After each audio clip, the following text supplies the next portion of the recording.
कान्तिपुर समाचारमा आज फेरि एउटा दुःखद दुर्घटना र ठूलो मानवीय क्षति अनि जीर्ण सडक मर्मतमा प्रशासनको बहानाबाजी।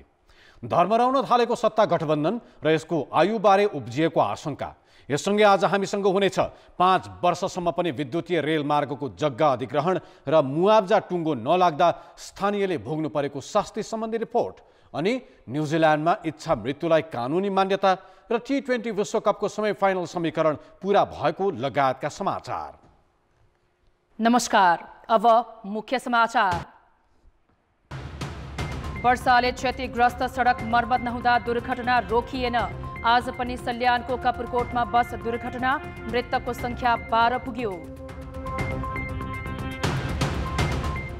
महत्त्वपूर्ण मुद्दामै सत्ता गठबन्धनभित्र मतभेद, MCC विवाद, प्रधान न्यायाधीश प्रकरण, उपनिर्वाचन लगायतका विषय झन पेचिलो, गठबन्धनको भविष्यमाथि नै प्रश्न। मेची महाकाली रेल मार्गका लागि जग्गा अधिग्रहण र क्षतिपूर्तिको काम 5 वर्षमा पनि हुन सकेन। मुआब्जा विवादका कारण काठमाडौँ चक्रपथ दोस्रो खण्ड विस्तारको काम अलपत्र। न्युजिल्यान्डमा इच्छा मृत्यु सम्बन्धी कानुन लागू, जनमत संग्रहमा 65% मत इच्छा मृत्युको पक्षमा। र T20 विश्वकपको सेमिफाइनल समीकरण पूरा, अफगानिस्तानलाई 8 विकेटले हराउँदै न्युजिल्यान्ड सेमिफाइनलमा। भारत र अफगानिस्तान समूह चरणबाटै बाहिरिए।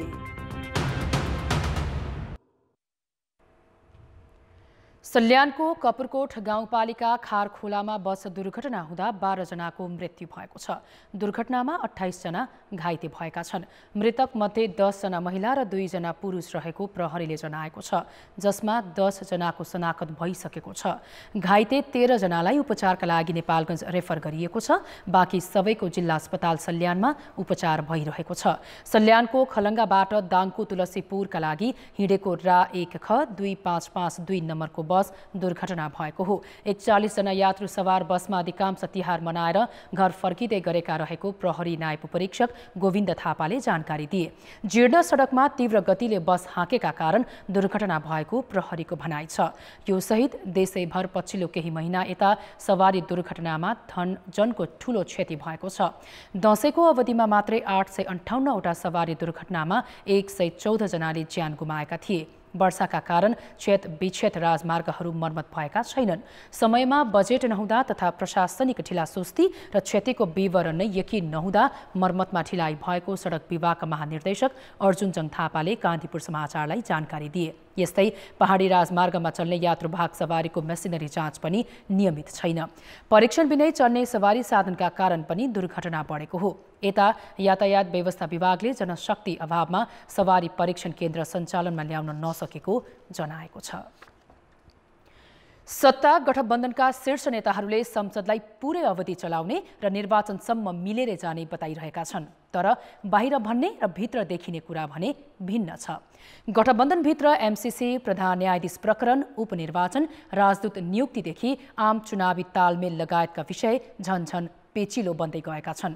महत्त्वपूर्ण मुद्दामा एक हुन नसक्दा गठबन्धन नै धर्मराउन थालेको त होइन भन्ने आशंका उब्जेको छ।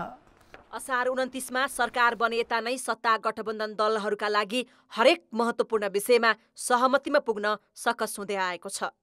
सरकारमा सँगै भए पनि मुद्दा र प्राथमिकतामा एकमत नहुँदा गठबन्धनभित्रै विरोधाभास स्थिति देखिन्छ। प्रधानमन्त्री शेरबहादुर देउवाले MCC पारित गर्ने सहमति भएको भन्नु र माओवादी अध्यक्ष पुष्पकमल दाहालले म्याथ थप्न मात्रै पत्र पठाएको बताउनु त्यसको पछिल्लो उदाहरण हो। यी र यस्ता अभिव्यक्तिले शङ्का उपशङ्का जन्माएको छ। अब कसरी पत्र पठाइयो, कोले सही गरेको छन् त्यो मलाई थाहा छैन। यदि त्यो पत्र कसैले पठाएको भने त्यो जानकारीमा आउनुपर्छ। किनभने देशको मामलामा बारेमा कसैले गोप्य पत्रको रूपमा पठाउँछ भने त्यो कुरा देशलाई स्वीकार्य हुँदैन। प्राइम मिनिस्टरले लेखेर पठाउनु भएको छ भने पनि त्यो स्वीकार्य हुँदैन। प्रधानमन्त्रीजीले सहमति भइसकेका छ भनेपछि त बिना सरसल्लाह त प्रधानमन्त्रीले त भन्नुहुन्न। चिठीको कुरामा पनि उहाँले भन्नुभएको छ भने त्यो कुराहरू भएरै भन्नुभएको होला पहिलो कुरा। दोस्रो कुरा प्रचण्डजीकै कुरा गर्ने हो भने पनि मेरो पनि उहाँसँग कुरा भएको थियो। उहाँले यो MCC को मैले विरोधमा छु, उहाँले त हामीसँग पनि भन्नुभएको छैन। प्रधान न्यायाधीश चोलेन्द्र शमशेर जबराले सत्तामा भाग खोजेको तथा विवाद उत्कर्षमा पुगेपछि बहिर्गमन प्रकरणमा पनि गठबन्धन दलका शीर्ष नेताहरूबीच मत विभाजित छ। जबरा प्रकरणमा मौन रहने प्रयासमा रहेका देउवालाई 3 दिन अघिको गठबन्धन बैठकमै साझा धारणा सार्वजनिक गर्न ढिलो भएको भनेर अरू नेताहरूले दबाब दिएका थिए। समय अगावै अर्थात् अर्ली इलेक्सनबारे पनि गठबन्धनमा एकमत छैन। अर्ली इलेक्सनका बारेमा जे खालका कुराहरू आइरहेका छन् र यो अपरिपक्व खालको कुरा हो भन्छु म। किनभने अर्ली इलेक्सन त्यो कसैको लहरमा भन्न पनि पाइँदैन र गर्ने खालको कुरा पनि होइन। हामीले संहिता, लोकतन्त्र, गणतन्त्र धरापमा पर्यो, संविधान धरापमा पर्यो, संविधान च्यातिन थाल्यो भनेर यो खालको विद्रोह गरेर यस किसिमको गठबन्धन बनाएर देउबाजीलाई सहयोग गरेर यहाँसम्म आउनु परेको हो नि। अर्कोतिर आगामी चुनावसम्म सत्ता गठबन्धन एकै ठाउँमा नहुने अड्कलबाजी भइरहेका छन्। प्रधानमन्त्री देउवाले सार्वजनिक रूपमा चुनावसम्म गठबन्धन टिक्ने भने पनि उनकै पार्टीकै नेताहरूले अबको चुनावमा पार्टी एक्लै लड्नुपर्ने भनिरहेका छन्। त्यसैले गठबन्धनका अन्य दलका शीर्ष नेताहरूले देउवासँग चुनावी सहकार्यको लिखित प्रतिबद्धता नै मागेका छन्। राजदूत नियुक्ति र सरकारका अरू काम कारबाहीबारे समेत गठबन्धन दलहरूमा असन्तुष्टि जन्मिएको छ। तत्कालको परिस्थितिको उपज हो जसका स्वार्थहरू फरक फरक छन्। ओलीको हिजो विरोध गर्ने ठाउँ एक ठाउँमा भए, सरकारमा जानको लागि त एउटा जरुरी त आवश्यक पर्यो, सरकार त दिनु पर्यो, बाध्यात्मक रूपमा यहाँ आएको हो। त्यसले गर्दाखेरि यो मलाई यसलाई स्वाभाविक मान्दिनँ। यो कुनै पनि बेला जान सक्छ। दुर्घटना ठुलो हुँदैन भन्ने चाहिँ कहाँनिर छ भन्दाखेरि यसको विकल्प छैन। फेरि यो गठबन्धनको विकल्प हो भने फेरि केपी ओलीको सरकार हो। संविधान र लोकतन्त्रको रक्षा, सुशासन जस्ता विषयमा सम्झौता नगर्ने भन्दै गठबन्धन बनाएर सरकारमा पुगेका दलहरू अधिकांश विषयमा एकमत नहुनुले सहकार्य नै अल्पकालीन हुने आशंका बढ्दो छ। कान्तिपुर समाचारका लागि क्यामेरामा श्याम श्रेष्ठ र विकास जोशीका साथ दिपा दाहाल, काठमाडौँ। प्रमुख विपक्षी दल नेकपा एमालेको 10औं महाधिवेशन नजिकै गर्दा 10 बुँदे सहमति मार्फत अन्तिम अवस्थामा पार्टीमा फर्किएका 10 नेताहरू छिन्न भिन्न भएका छन्, जसले अध्यक्ष ओलीको एकलौटी रोक्न र पार्टीलाई एकतापूर्वको जिम्मेवारीमा फर्काउन सहमति गरेका थिए। उनीहरूमध्ये अधिकांशले नै 10 बुँदेको औचित्य सकिएको भन्न थालेका छन्। एमालेमा विवाद चुनिँदा अन्तिम अवस्थामा असार 27 गते 10 बुँदे सहमति गरेर पार्टीमा बस्ने निर्णय गरेका 10 नेता अहिले लाखापाखा भइसकेका छन्।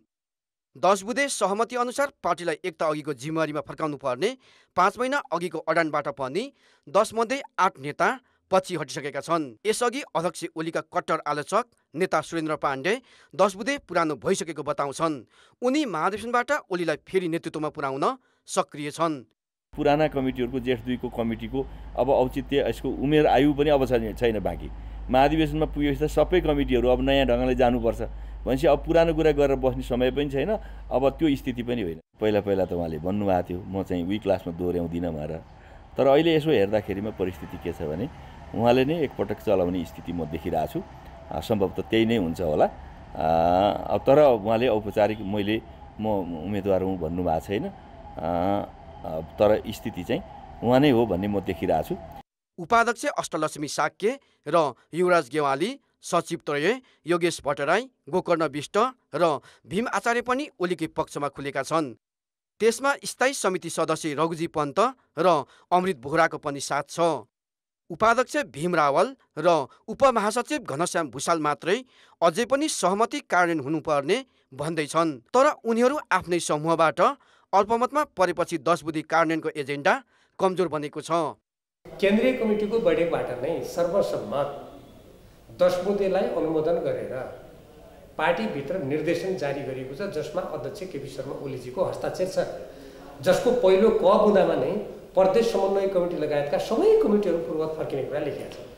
अब मान्छेहरू आफ्नै हस्ताक्षरको पनि सम्मान गर्दैनन्, आफै पार्टीको कमिटीको निर्णयलाई पनि कार्यान्वयन नगर्ने हो भने त त्यो त पार्टीलाई सङ्कटतर्फ घचेट्न खोजेको मात्रै देखिन्छ।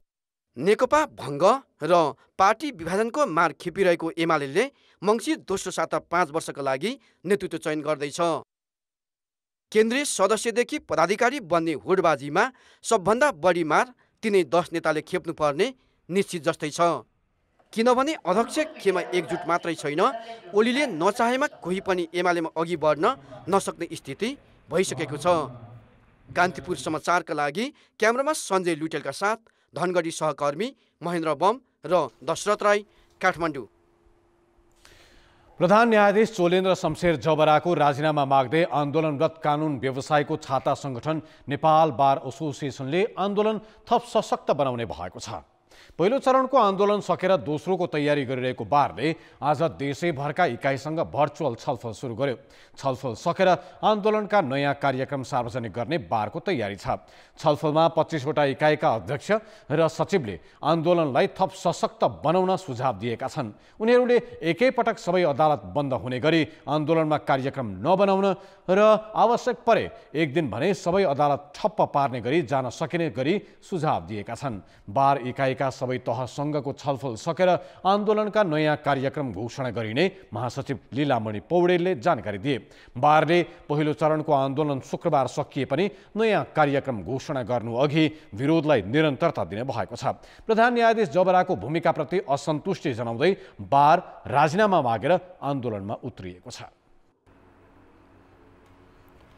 मेची महाकाली विद्युतीय रेलमार्गको परिकल्पना गरेर योजना अघि बढाइएको 5 वर्ष भयो। 994 किलोमिटर लामो रेलमार्गको पहिलो खण्ड अन्तर्गत झापाको काकडभिट्टादेखि सुनसरीको इनरुवासम्म 106 किलोमिटर पर्दछ। यो खण्डको काम सुरु भए पनि जग्गा अधिग्रहण, मुआब्जा र क्षतिपूर्ति निर्धारण समेत हुन सकेको छैन। पूर्व पश्चिम विद्युतीय रेलमार्ग अन्तर्गत पहिलो खण्डमा झापाको काकडभिट्टादेखि सुनसरीको इनोरासम्म 106 किलोमिटर दूरी पर्दछ। रेलमार्गबाट दायाँ बायाँ 25 मिटर अधिग्रहण गर्नुपर्ने हुन्छ।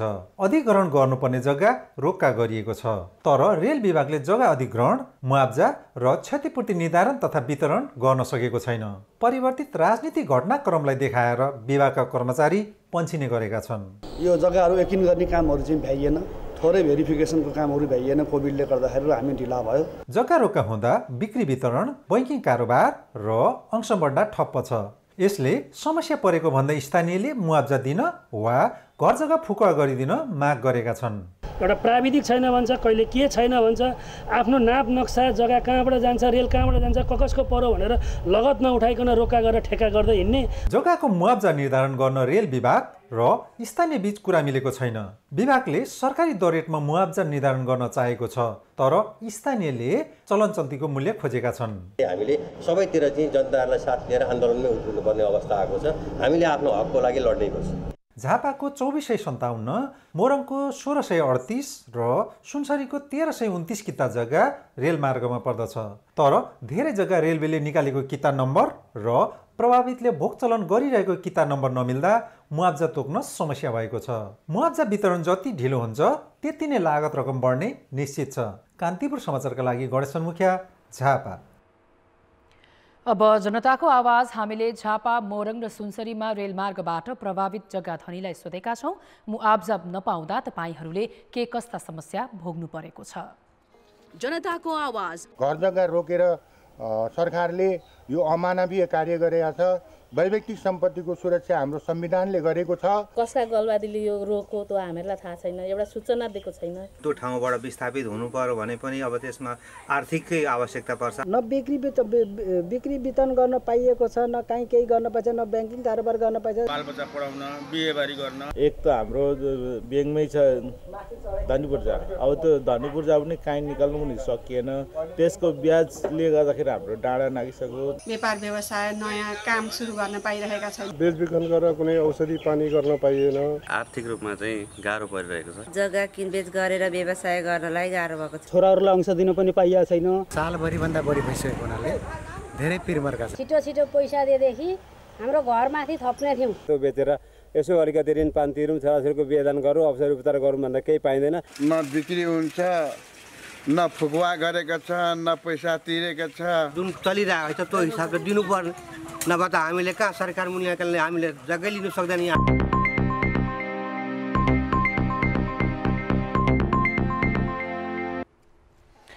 चिनिया सहयोगमा विस्तार गर्न लागि काठमाडौँ उपत्यका चक्रपथको दोस्रो खण्ड अन्तर्गत कलङ्कीदेखि चाबेहिलसम्मको काम अलपत्र परेको छ।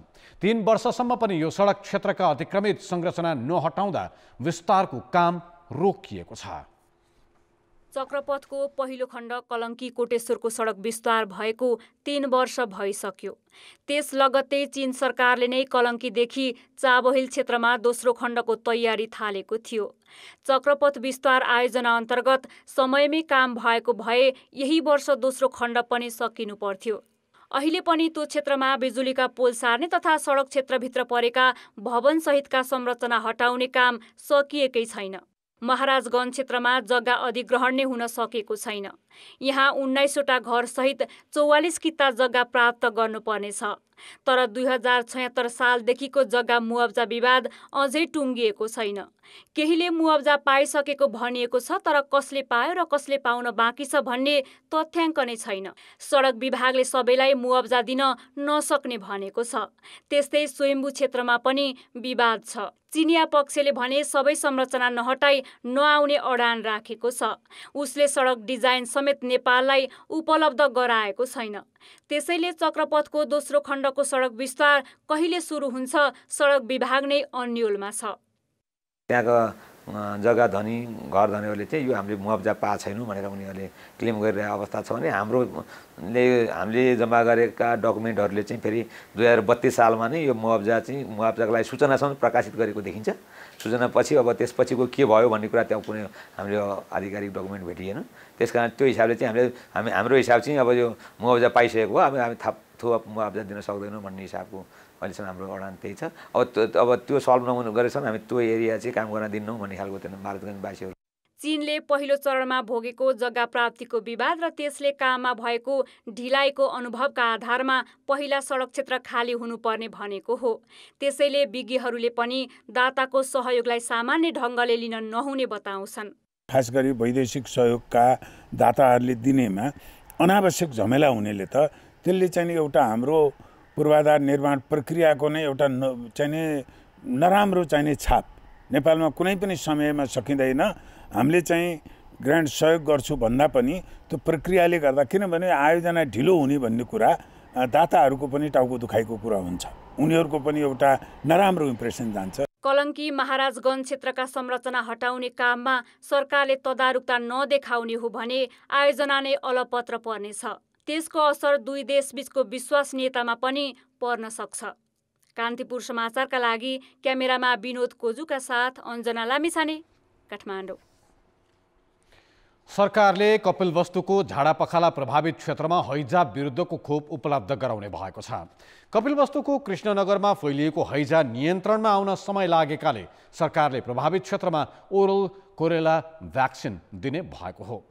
त्यसका लागि नेपालले विश्व स्वास्थ्य सङ्गठनसँग गरेको माग स्वीकृत भएको छ। 2,52,362 मात्रा खोप चाँडै प्राप्त हुने र लगत्तै प्रभावित क्षेत्रमा लगाउन सुरु गरिने स्वास्थ्य मन्त्रालयले जनाएको छ। अहिलेका लागि हामीले 2,52,363 मुखबाट दिने ओरल कोलेराको भ्याक्सिन हामीले प्राप्त गरेका छौँ। यो खोप हामीले सचिवालयले हामीलाई दिने भनेर निर्णय गरिसकेको छ र त्यो खोप चाँडै प्राप्त हुन्छ, किनभने यस किसिमको महामारीहरूलाई चाँडै नियन्त्रणमा लिनुपर्ने हुन्छ। कपिलवस्तुमा 1 महिनादेखि फैलिएको झाडापखालाले कृष्णनगरका 4, शिवराज नगरपालिकाका 1 र यशोधरा गाउँपालिकाका 1 गरी 6 जनाको मृत्यु भएको छ। जनचेतनाको कमी नै देखिएको छ। अर्को चाहिँ के छ भने सरसफाइतिर विशेष ध्यान नदिएको कारणले पनि चाहिँ हैजाको महामारी चाहिँ फैलिएको देखिन्छ, तीव्र रूपले फैलिएको देखिन्छ। यसैबीच नेपालमा कोभिडका 141 नयाँ सङ्क्रमित थपिएका छन्। 1980 जनाको PCR परीक्षण गर्दा 7% भन्दा बढीमा सङ्क्रमण पुष्टि भएको हो। सङ्क्रमणकै कारण आज 9 जनाले ज्यान गुमाएका छन् भने 563 जना सङ्क्रमण मुक्त भएका छन्। अहिले देशभर सक्रिय सङ्क्रमितको सङ्ख्या 7713 छ। अर्थ र विकास। कोरोना महामारीबाट प्रभावित उद्योग व्यवसायका लागि ल्याइएको पुनर्कर्जा योजना अन्तर्गत असोज मसान्तसम्म 6,80 करोड रुपैयाँ प्रवाह भएको छ। नेपाल राष्ट्र ब्याङ्कका अनुसार विशेष पुनर्कर्जा 1,80 करोड र साधारण पुनर्कर्जा 4,93 करोड प्रवाह भएको हो। यस्तो पुनर्कर्जा 55 जना ऋणीले पाएका छन्। महामारी प्रभावितलाई दिने भनिएको पुनर्कर्जा पहुँचवालाले मात्र पाएको उद्योगी व्यवसायीको आरोप छ। अहिले पनि यो पुनर्कर्जा 300 जना 300 समथिङ जनालाई दिएको छ। त्यो चाहिँ हाम्रो लिस्टमा हामीबाट सिफारिस भएर गएका होइनन्। त्यस्तै किसिमका बैंक म्यानेजर र त्यसमा बिचौलियाहरूको कारणले के बिचौलियाहरूले यसमा काम गर्दैछन्। एउटा बैंक म्यानेजरसँग त्यो बिचौलियाले एउटा उद्योगीसँग, त्यो साधारण किसिमको उद्योगी जसको उद्योग छ कि छैन त्यो पनि हेर्नु अहिलेको अवस्थामा नितान्त जरुरी छ। कसले पाएको छ यो पुनर्कर्जा भन्ने यसलाई मतलब छानबिन गर्नुपर्ने हामीले अनुरोध गरेका छौँ। विशेष पुनर्कर्जा अन्तर्गत राष्ट्र ब्याङ्कबाट 1% पाएको रकमलाई ब्याङ्कले 3% ग्राहकलाई ऋणका रूपमा उपलब्ध गराउँछ। साधारण पुनर्कर्जा भने राष्ट्र ब्याङ्कले 3% ब्याङ्कलाई र ब्याङ्कले व्यवसायीलाई 5% ऋणका लागि उपलब्ध गराउँछ। यस्तो कर्जा महामारीबाट सबैभन्दा बढी प्रभावित भएकाले पाए कि पाएनन् भन्ने बारे राष्ट्र ब्याङ्कले अनुगमन भने गरेको छैन। कतार सरकारसँग 16 वर्ष अघि भएको श्रम सम्झौताको पुनरावलोकन गर्न भोलि र पर्सिका लागि तय भएको जोइन्ट टेक्निकल कमिटीको बैठक फेरि सरेको छ। आन्तरिक तयारी नपुगेको भन्दै दुवै पक्षले यही नोभेम्बर महिनाभित्रै बैठक बस्ने गरी अन्तिम समयमा आएर बैठक सारेका हुन्। कतारबाट अस्वस्थ भई फर्किने श्रमिकलाई स्वदेशमै अर्थोपार्जनका लागि कतार सरकारले सहयोग गर्नुपर्ने विषयलाई बैठकमा नेपालले महत्त्वका साथ उठाउने तयारी गरेको छ। त्यस्तै श्रम सम्झौताको समीक्षा, कतार सरकारले तोकेको न्यूनतम पारिश्रमिकको कार्यान्वयन, बीमा लगायतका विषयलाई छलफलको एजेन्डा बनाउने नेपालको तयारी छ। श्रम विज्ञहरूले भने नेपालबाट दक्ष श्रमिक आपूर्तिको विषयलाई प्राथमिकता दिन सुझाएका छन्। थ्योरिटिकल कुरा अथवा चाहिँ सैद्धान्तिक कुरा भन्दा पनि प्र्याक्टिकल रूपमा जे छ यसमा यस्तो हुनु पर्यो, यसमा यस्तो हुनु पर्यो, यसमा यस्तो हुनु पर्यो भनेर तोकेर नै हामीले चाहिँ कुरा गऱ्यौँ भने नै हुँदैन। त्यहाँ हामीले हेर्ने दृष्टिकोण चाहिँ एकदम सकारात्मक छ।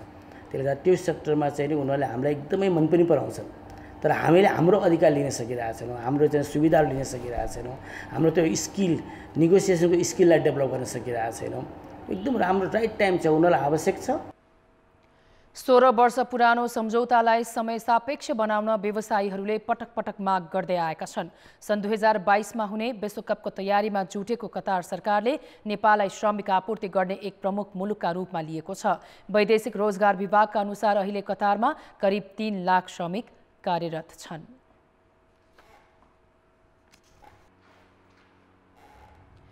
वातावरण मैत्री विद्युतीय रिक्सा प्रयोगमा आएको 12 वर्ष भयो। यसबीचमा तराईका अधिकांश जिल्लामा विद्युतीय रिक्सा चलिरहेका छन्।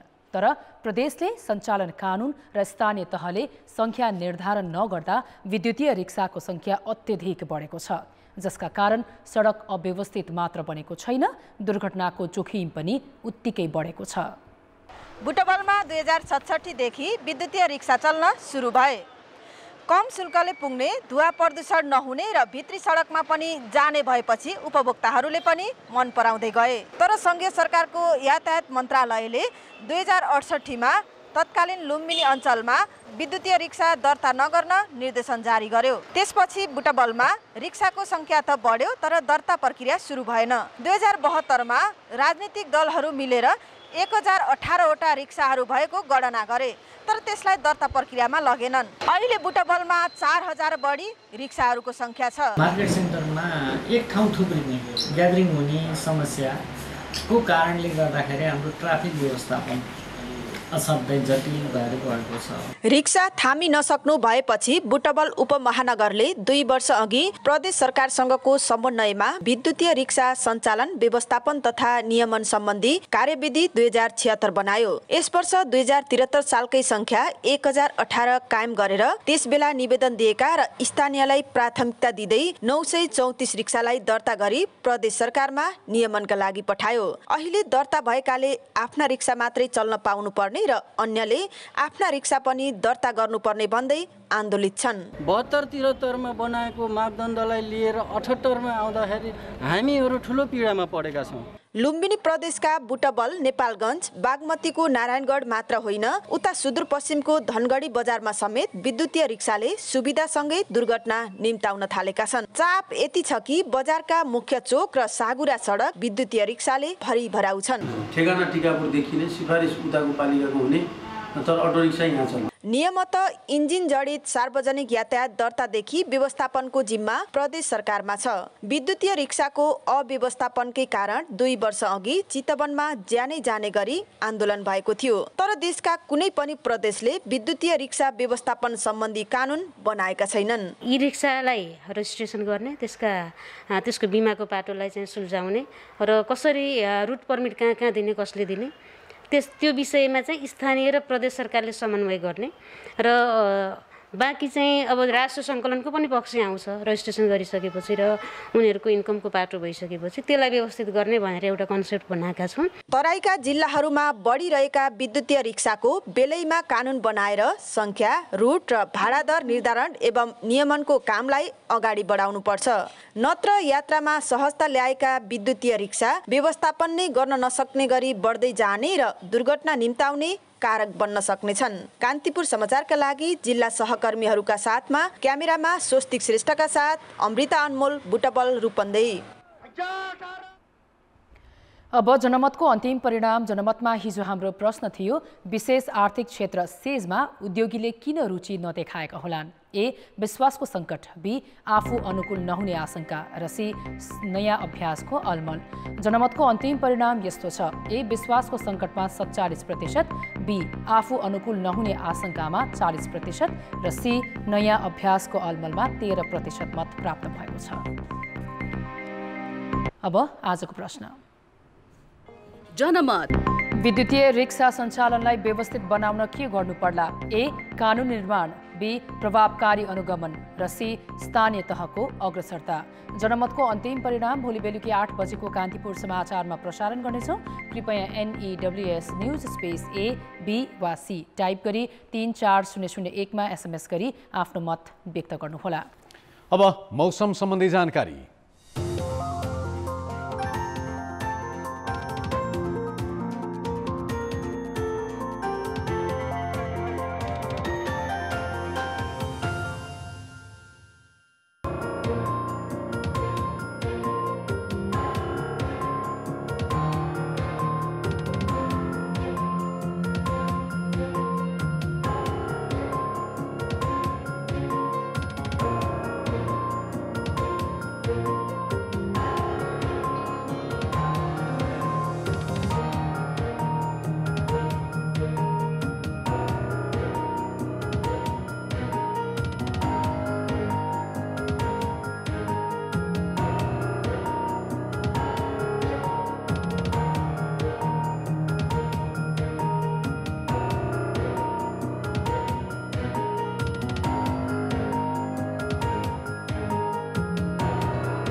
कान्तिपुर समाचार अहिलेलाई सकियो। कान्तिपुर टेलिभिजन हेर्दै गर्नुहोला। नमस्ते।